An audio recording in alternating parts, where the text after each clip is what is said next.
Die4 Radio, the Mad 4 Report. Mad 4, we back, motherfuckers. Shit, man, I just laced you up with some Ampichino tracks, man. Nice little block. Yeah, remember, motherfuckers, man. Hey, and I want you, when this interview is over, I want you motherfuckers to do your research. I want you to follow him, and I want you to go buy the music, okay? Because I know a lot of you motherfuckers that follow the show, you've been doing that. So I don't want that shit to stop. Keep doing that, all right? And speaking of that, we got the man of the hour of the motherfucker show. We got my dude in the house, Ampichino, man. Welcome to Die4 Radio, fam. What's happening, man? What's going on? Hey, man, I just want to say thank you for making the time to come fuck with me on the show because you have been one of the most requested guys for us to get on the show, and we finally got you, you know what I'm saying? So I want to say thank you. Oh, man, it's my pleasure, man. That's what's up, man. I appreciate it, man, for real. Yeah, man. Hey, man, we've been promising you now for a minute. You know, shout out to JRJ, you know what I'm saying? He when it comes to the mob, man, he's always plugging us in, you know what I mean? So shout out to JRJ. But, yeah, man, you have been one of the most requested artists on the show. And now that we finally got you delivered, so like I'm telling the people, go buy the music, man. Stop fucking around. You know what I mean? But yeah, man, hey, thank you once again. Yes, sir. Yes, sir, man. Let's do it, man. You know what it is. Now, we also got a young fan base. Can you elaborate and let these motherfuckers know who Ampichino is, where he come from, and how he got into the hip-hop music scene? Man, you know, I'm Ampichino. I'm from Akron, Ohio. That's in the Midwest, right by Cleveland, 30 minutes out, you feel me? Man, you know, I just come from a long line of gritters, man, so I've been gritting this music stuff for a long time. And, man, just staying at it and staying strong and just, you know what I'm saying, just keeping my head on right and just going the right way, you feel me? No, I'll talk, and also I gotta say that you are one of the most hard-working artists in the game because your catalog is motherfucking ridiculous, brother. I'm not kidding. The albums that you coming out with are just not by the boatloads, but the quality is good stuff, man. Like I gotta commend you for that. Like, hey, man, that's what's up. Man, I appreciate that, and that's what I try to do. You feel me? I try to put out a lot of stuff, but I try to make sure the quality there first. You feel me? And I try to diversify my music with the lyrics and the trap shit, and try to combine it, because you know everybody can't do both. Sometimes you get straight lyricists, but they ain't talking about shit, and sometimes you get niggas that's talking about shit, but they can't really rap.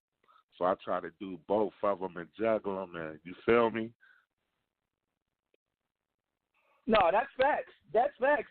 Yeah, because you do have these rappers that got the flow and all that, but they rapping about nothing. And then you got the rappers with the long fucking motherfucking vocabularies and all that shit.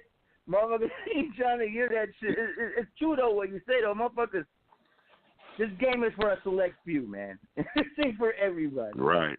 You know what I mean? Right. Straight up. Now, what I also want to do, hook up with Yuck Mouth and get down with the regime mob, man, because I don't remember, I think it was the United Ghettos Volume 2 is when I don't know if it was Godzilla. It's one of those during around that time when I first heard you, man, but it was around that time when I first started hearing you around the music with Yuck. How did that shit all come together? Well, see, I want to say shout out to Yuck, because if it weren't for Yuck, you know, Yuck, a person that played behind the scenes, he put a lot of things together, you feel me? So if it weren't for Yuck, it wouldn't be no Devil's Rejects, no Traffic, none of that, you know what I'm saying? Because he put the power plays together and all that. But how I got with Yuck was, it was a Super Bowl was in Atlanta. And he got seen my homie Nino down at the Super Bowl. They was talking about some music and all that. So at the same time, I was working on my album. So I was like, man, because, you know, Yuck, one of the most prolific lyricists it is in the game, period. And I was like, when I was working on my first shit, I'm like, I got to fuck with Yuck, Bun B, and Bo. That's who I got to fuck with, period. So I ended up reaching out to him, and I flew out there for a week. And when I was out there, we was, you know, freestyling and having sessions, and we was fucking with each other so tough that when I called him the second time, he was like, bro, I'm fucking with you, my nigga. All that other shit dead, nigga. You with me now. That's what's up, man. And that's what's up. And for me to get this out there, because, you know, like I said, this is one of the shows that we interview about everybody from the regime in this shit, from the top guys that are known, mid guys to the low guys that are not known. We interview everybody from the regime in here. And to me, you are probably my second favorite from the damn regime, because your voice is just, it's so commanding, and motherfuckers do pay attention. And when I hear your shit, I do pay attention, man. And I'm not just saying that because I got you on my show. You know what I mean? I mean that shit as a fan. Man, period. I appreciate that, man. And that's big because the regime got a lot of dope spitters and a lot of, so that's a big compliment, man. I appreciate that.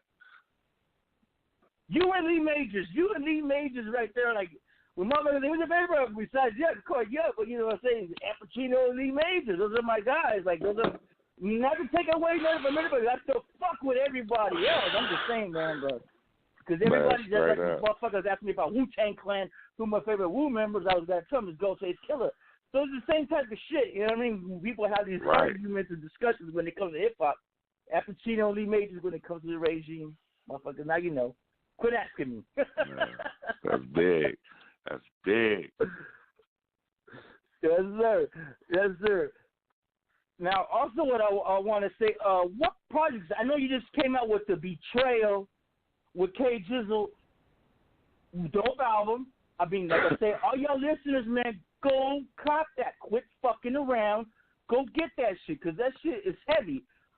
What else you got coming up, man? Because, you, like I said, your catalog is fucking crazy. You got a lot of shit that motherfuckers, they ain't even aware of. But what do you have right now that these motherfuckers will know today, and they can circle it around the calendar and be ready for it?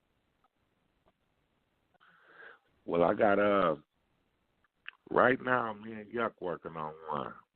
We down there. We about to be moving through that. Me and Yuck got one about to come out.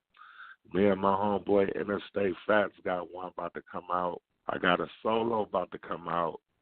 And then we got the Devil's Rejects going to come out. Ooh. And you know what? People have been asking, because there was that word around that you and Yuck were going to come out with an album. To me, I was like, well, I'll be ready for whatever when they come out. Are there any titles for these albums yet, or are still in the works? I know, man. Our shit was called Godzilla and King Kong. So that's the one everybody was talking about. yeah. So we probably gonna end up sticking with that. So you know what I'm saying? The Devil's Rejects. That's American Horror Story. My solo is Misery 2. Oh, and I forgot, me and Boss got the Cop Heavy Gang 3 about to come out too. So we've been working, man. I've been working on like 5, 6 shout out Young projects. Bossy, man. Man, you already know, man. Got to get him on the show. He's one guy that we need to get on the show, because that Cop Heavy Gang, he was running the first one. That one is one of the dopest fucking albums, dude. And we play a lot of that music. We've been playing that music now for the past 3 years on this fucking radio show, man. we still play a lot of songs off that record on here. Like, that's a dope ass album. Period. Yeah, that album was raw, man. That album meant something too. And the Jack was around us too when we was doing that album. So that's a big album. That album mean a lot. Yeah, rest in peace to the Jacka, you know what I'm saying? You know what I mean? Big up to the Mob Figures, AP9, you know what I'm saying? The Huss, everybody. Speaking on that, because you and the Jacka have a lot of history together. I mean, how did that come about? You know what I'm saying? Like, how did you and the Jacka come about? Because you guys have a lot, and I mean a lot of music together and projects. The catalog, I said, the catalog is crazy. So look, this how that happened. Now, after me and Yuck fooled around and we did our business we had to do for my first album, then I ended up doing some work for him. I was up in New York, and he called me. He was like, man, Seymour and the Mind Figures is at Canton, and Canton is like 15 minutes away from Akron. So I was like, bet, all right. So we was going back home that day anyway. So when we got back, we ended up hooking up with him. And from there, we just clicked. You feel me? That boy Bo was there. It was all the Mind Figures. It was big. We did that one song called Intergalactical. It's on Tino Nino's album. And then after we did that, I flew back out there, and we was like, man, it'd be dope. And this was like 2000. This was like 2000. He was like, man, it'd be dope if we do an album. I'm like, man, we going to end up doing an album for real. And we was just doing songs. And then, so 2006, I was out there. I was like, man, come on, let's do it. And, man, we rocked that. I stayed out there for about 2 months out in the Bay, man. We did that first Devil's Rejects. Damn. Because those Devil Rejects projects, man, those are classic, man. Like, everything you've done with the Jacka has always came 100. Like, I enjoy those albums so fucking much. Like I don't know. And people like you young listeners that don't know, go do your homework and go get those motherfuckers, please, man, because those songs are just not just some rap bullshit. They're just a bunch of guys that got together rapping. You could tell there's some real shit in them songs if you listen to what they're talking about. Quit fucking around, go get that shit. Straight up, because we was going through a lot of shit with that when we was putting that together, and man, them came out so dope because we was in the studio, and man, it was so fun because we was just so happy to be around each other, and he trying to show me how big it is, and I'm trying to show him how big it is. So every time we'd do a song, you know what I'm saying? It was just like, it was magic. It was like, okay, this is what we gonna rap about. And we do songs in like 10 minutes, and we to the next song. Hey, man, and that goes back to what I just said earlier about Jacka was one of the hardest working people in the industry, and you are definitely one of the hardest working artists in the game. I'm not kidding, because the work shows, and I believe it, man. I believe it to the fullest. And speaking on the Jack, where were you at the time when you heard that he passed? I was in Ohio. Yep, I was in Ohio. I was at my house in Ohio, and I got a phone call. And I dropped the phone. I ain't want to believe it. Then my daughter came and asked me. That's when I knew it was real. Yeah, I mean, that to me, that was one of the most, like him and Prodigy and Mobb Deep, the passing of the Jack. You know what I mean? You got artists like ODB and Mac Dre. When artists like that, right. The underground's greatest. Right. When they go, I shed tears. You know what I mean? Because I'm just, like I say, like, I'm just not a fan of the music. When I'm like I say, when I'm a fan of the music, these are soundtracks to my life. You know what I mean? These are music soundtracks to my life, because I guarantee you what I was doing at this time and what songs I was playing and what was, you know what I mean? Right. So yeah, those were heavy losses, man. Those were really heavy losses, man. Jacka was one of the most. He was a deep thinker, so that's why his rhymes and his stuff. He like, if it ain't dope and if I ain't, why even make it? Like, he don't even want to party. He want to make something so dope and say the most illest stuff that you could ever think about saying every time he grabbed the mic. That's how he did it. Right. And you know what, it was crazy, because me and Lee Majors had this conversation because at the time before his death, you could tell that the Jacka was about to blow up. I mean, that's how I saw it, because not because of he had so much body of work, but you could kind of tell now that he was willing to cross over to the mainstream. Did you see that? Oh man, Ben seen it. I seen that from the first Motherfuckers. I always thought they was dope, and if they was in the right situation with the right people behind them, yeah, he could. Man, Jack could make all kind of music. You could put Jack in with any artist.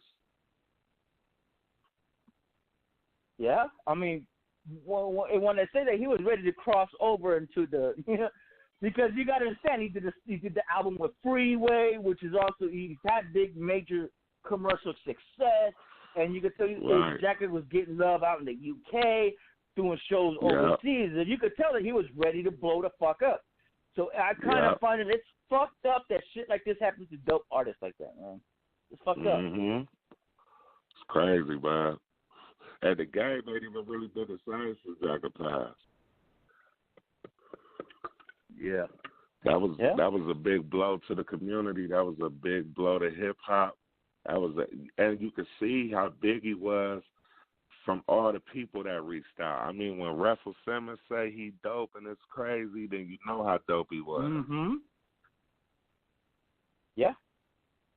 Yeah. You know, he was a fixture, man. He was a boy. He was one of the ones. Yep. Rest in peace, Jack, man. We love you, man. Some real shit. Now, we got to ask this question, because we ask this question to everybody who's the first timer on this show. It's a little tricky, but, motherfuckers get mad at it. Who are Ampichino's top 5 MCs of all time? We do this shit every time. Motherfuckers don't want to answer it all the right correctly. It's okay if you don't give me an exact one, but we just need to know, who does Ampichino like? What's in Ampichino's playlist at his favorite? My top 5, man, my top 5 is probably going to be whack to the new generation, but my top 5 is, woo.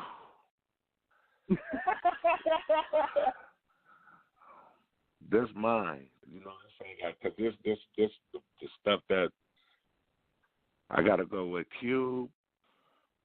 I got to go with Cool G Rap.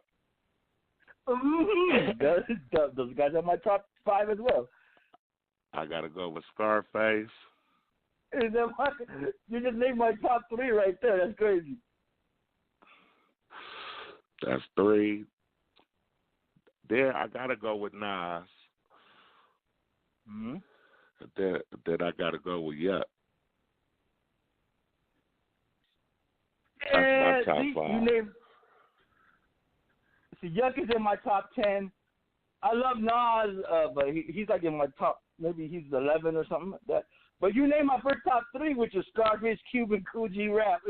Those are my first 3. Motherfuckers ask me, those are my guys. And those are the guys that really got me hooked, like East, West, South. You know what I mean? For sure. You can't lose with that top 3, because they was the hardest at one time in the game. Cube was the hardest at one time. Face was the hardest at one time. You feel me? Period. Yes, he was. In 1990 to 92, maybe, Ice Cube was unfuckable. Period. Hands down, across the board. Period. I don't give a fuck if you was a New York fan and you were from New York. You couldn't say shit about Ice Cube back then. You couldn't. Nothing. You either had to run with it or not. Motherfuckers. That's right. That was it. Now that, because like I say, you're a vet. You see the funny shit in hip hop today, man. What is some of the fuck shit that you don't like that's going on in hip hop? Because there is a lot, and there is a lot of shit not to like about it. I mean, there really is. The thing that I do like about it is that there's people getting money, because especially if you're a black man, it's hard for you to get the money. I don't like no motherfuckers for getting their money. But what is some of the fuck shit you don't like about hip hop today? Like you said, anybody that's getting money in this game, I salute them. I'm for it and all that. But how you do it, it's always rules and calls to me. You feel me? So I'd rather go with the longevity than the overnight success anyway, because the longevity gonna be forever. That fad and that overnight and that clout chasing, that's only gonna be here and gone. You know what I'm saying? So I really just don't like motherfuckers pulling moves on the internet to get famous, and then now they just rappers. And now, you feel me? Yeah. That's the corny shit to me. Period. Like anybody, you could be 12 years old and run out of gas station on live with a bag of chips and go viral, and then come out with a rap song the next day and be lit. Now, I agree, and that is exactly like my top thing is that exactly. You have to do some stupid shit, talk shit about another man on your Instagram, right? And then all of a sudden you get all these crazy followers, and then you say, "Yeah, I'm a rapper as well," and then all of a sudden you say, "That is some of the stupidest shit." Because if that was the case, man, would you think hip hop would still be around? If this is say, like you say, Ice Cube back in 1991 was using Instagram, would hip hop still be around? Or because I could guarantee you, the rappers back then were more seriously. They would show up at your shows and be talking shit. They're not about these little pussy wimpy boys today. Would hip hop be around if there was Instagram back then? It probably would be around, but I don't know how it would be around, because I don't know how it's going to be in the next 20 years with this shit that's going on. You know what I'm saying?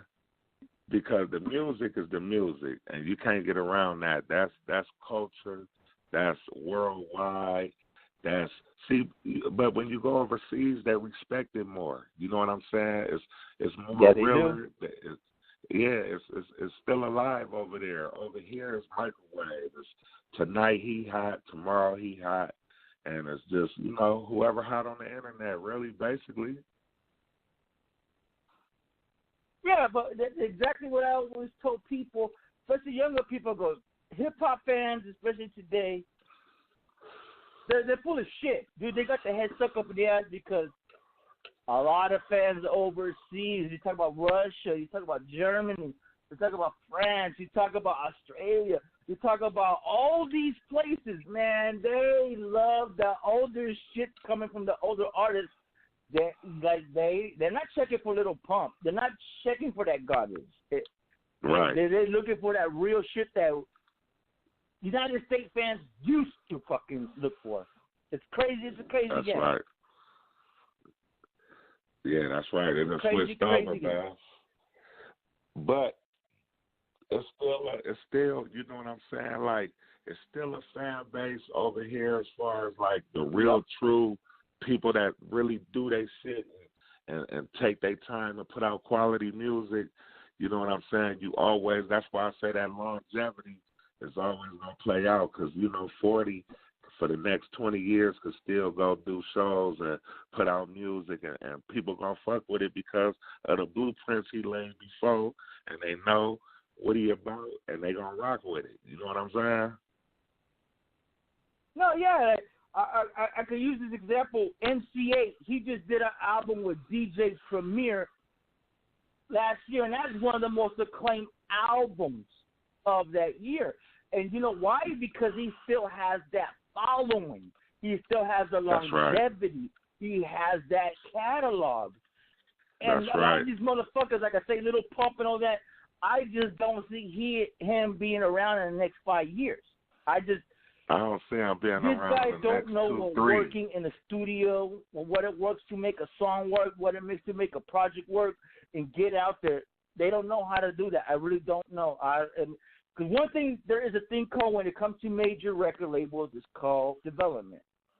Now that everybody's doing this shit on their own, they don't really got a development, element to that shit. So they're just gonna get off. They're just a one-trick pony. Let's just put it that way. That's right. That's right. It's crazy. And it's because, and I'm gonna tell you why. It's because the age. So it's real big because of streaming, because kids is on the internet and they go into everything. You know what I'm saying? And just like how when you was a kid, when you heard something and you listened to it 100 times, literally, that's what they doing to the young guys. You know what I'm saying? And that's why they views and counts and streams is so big, because of the young people listening to them. Mhm. Yeah. And that'd be 6, 7, 8-year-olds. You know what I'm saying? 12-year-olds. Yeah, I mean, it's a different game than it was 10 years ago and even 20 years ago. A totally different game. Oh, yeah. From tapes to CDs down to streams, totally different. Yeah, you just got to learn how to adapt, man, and just, you know what beat everything, though? You know what beat popularity, all that? The good music. When you come with that timeless music every time, people who go back, you know, because when you got dope music and it's timeless, they might get an album from 3 years ago, but they don't know when it came out because it's still so dope. Right. Oh, it ain't no date on it. That happens. Mhm. That always happens. That's a fact. That's a fact. That's a motherfucking fact. The shit. Now I'm getting a question from a couple of fans here. Who are some of the artists that Ampichino would like to work with that he haven't get a chance to work? This is shit that I always ask. You know, we're asking the same questions I was going to ask anyways. Yeah, who are some artists that you would like to work with you haven't had a chance to? For real, I like to work with Andre 3000 at Sade. Mhm. And Nas. That's about it, though. Yeah, man. Nas and Ampichino track, man. Man, I would love to hear that shit, because people be like, that doesn't mix. How the fuck you know it don't mix, man? That shit would probably work magic. Cut it out, man. You already just know. need to have an open, more minded about shit, man. I could see how that would come out. I really do, man. Because like I said, your voice is so different from everybody else's, man. You got your own sound.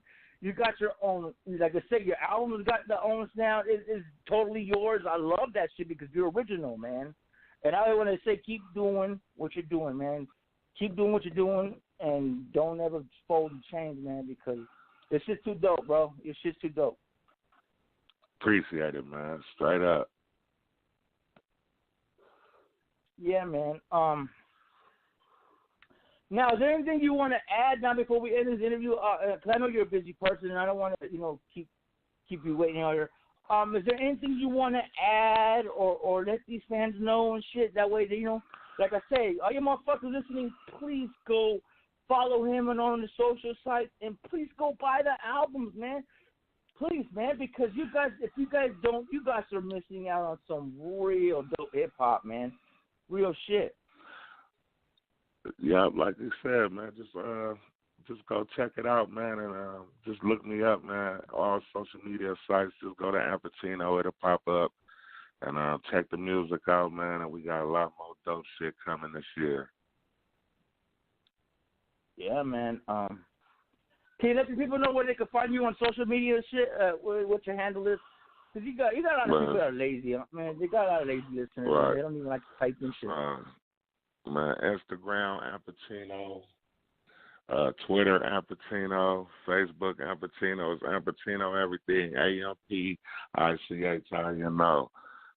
Just pull me up, man. You'll be able to log right into me. There's only one Ampichino, motherfucker. So it shouldn't be that motherfucking hard. You know what I mean? That's right. I'm the only one that makes it difficult. Right. Quit fucking around, man. Quit fucking around. Now, let me before you go. You being from Akron, Ohio, are you a big Cavaliers fan? Oh yeah. Hell yeah, man. We just I'm a big won. LeBron James. I'm a Chicago Bulls fan, so. But I love LeBron James. Right, He's gonna be looking at me weird, like, what? I love LeBron James. Yeah, Brian just hit the last shot. We won. We have 3-2 right now. We got the game going on over here. Yeah, I'm a big LeBron James fan. Like I said, I got all these rookie cards that are worth over $1,000 and shit, and motherfuckers. Like I said, I'm gonna leave these shits, for my daughter to do whatever the fuck she wants with as I die, or whatever. That's right. However the fuck you want to do it. I don't give a fuck. You know what I mean? Mm-hmm. But I ain't giving up on him right now. Right. So every time LeBron's in there, I go, I got to root for LeBron. Why? I want these cards to go up in value even more. But I'm a big fan of LeBron, though, for real. I love watching that guy play. Yeah, Brian the Machine, man. That's nephew, man. That's my nephew. He's big. Yes, sir. Well, I want to say thank you, man, for making the time to fuck with me on the show. Like I said, I want you to know this is one of your homes from now on. If you got a new project out, you got a new single out, or if you got, I don't give a fuck if you got a shoe out, if you got a weed strain out, whatever the fuck you doing outside that's not hip-hop, if you want to promote it, you let me know. We'll get that motherfucker going on here. If you want to do a show out of nowhere, say, hey, man, can we do a show? I want to talk about some shit. You let me know. We get that shit going for you, brother. This is one of your homes.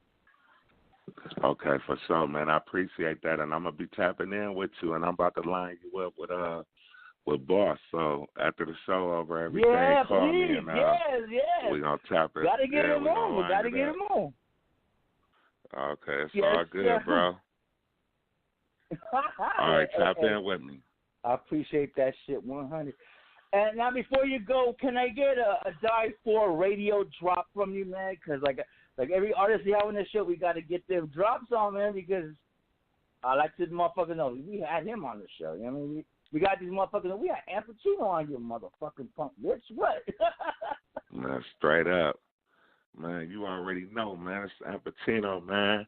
You listen to Die4 radio show right now, man. What is it? Yes, sir. Yes, sir. Well, I want to say thank you, brother. I want you to have a good night, and like I said, we'll definitely be in touch with you. This is your personal line right here, this number, right? Because I'm gonna text you my personal line. That way, if you need to get a hold of me directly for anything, that way you can just get a hold of me. If you get a 951 number, that's me. Okay, for sure. Just text me as soon as you're done with the show. Oh, for sure, man. We're just gonna keep rocking out some more Ampichino music and all that. But I want to say thank you, brother, man. Stay blessed. Have a good night, and we'll definitely be in touch with you, man. 100. All right, 100. Peace. I'm going to be listening, too. All right, for sure, man. Yeah. There it is, folks, man. We got my dude, Ampichino, Regime Mob. Quit fucking around. Go get the fucking albums, man. Please, man. Your motherfuckers make you crazy, man.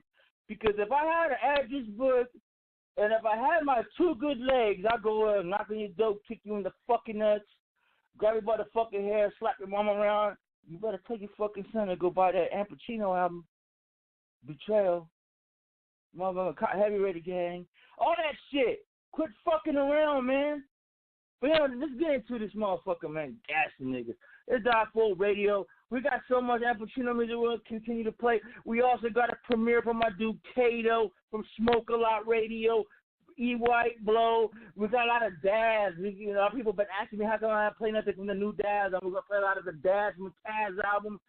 We're going to still rock out, motherfuckers. It's Die4 Radio, the Mad 4 Report. Man, let's get into this shit, you punk bitch.